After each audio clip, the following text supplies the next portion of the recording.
ሳይኮሎጂ ምን ይላል መሰላችሁ? እነዚህን 5 ነገሮችን ያሟሉ ሰዎች ካጋጠሟችሁ እውነተኛ ንጹህ ሰው አግኝታቸዋል። ነገር ግን እንደዚህ አይነት ሰዎች ከምታስቡት በላይ በጣም ጥቂት ናቸው። አንደኛ፣ ሁልጊዜም ቢሆን ብቻቸውን መሆን ያዘወትራሉ። ይሄ የሆነው ሰዎችን ስለሚጠሉ ሳይሆን ብዙዎች ፈጽሞ ሊያገኙት ያልቻሉትን ትልቅ ሚስጥር ስላወቁ ነው።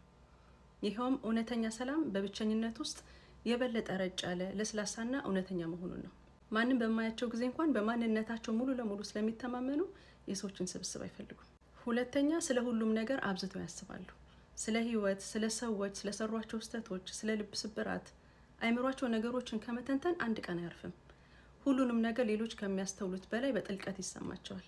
ሌሎች ወዲያውኑ የሚረሷቸውን ትዝታዎች እነሱ ባይምሯቸው ደግሞ ያጫውቷቸዋል።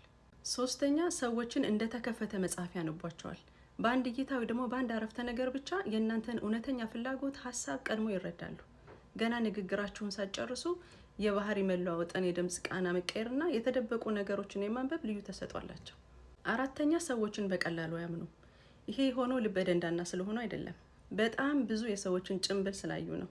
ወደ ውሸት የተቀየሩ ተስፋዎችንም ስላስተዋሉ ነው። አምስተኛ፣ ከምታስቡት በላይ ብዙ መከራና ህመም አሳልፈዋል። ነገር ግን በህይወት መራራ ከመሆን ይልቅ የበለጠ ደግና አዛኝ መሆንን መርጠዋል። በቀልን ከመፈለግ ይልቅ ዝምታን መርጠዋል። ይሄ ባህሪ የእናንተም ከሆነ እናንተ በጣም የተለያችሁ ሰዎች ናቸው።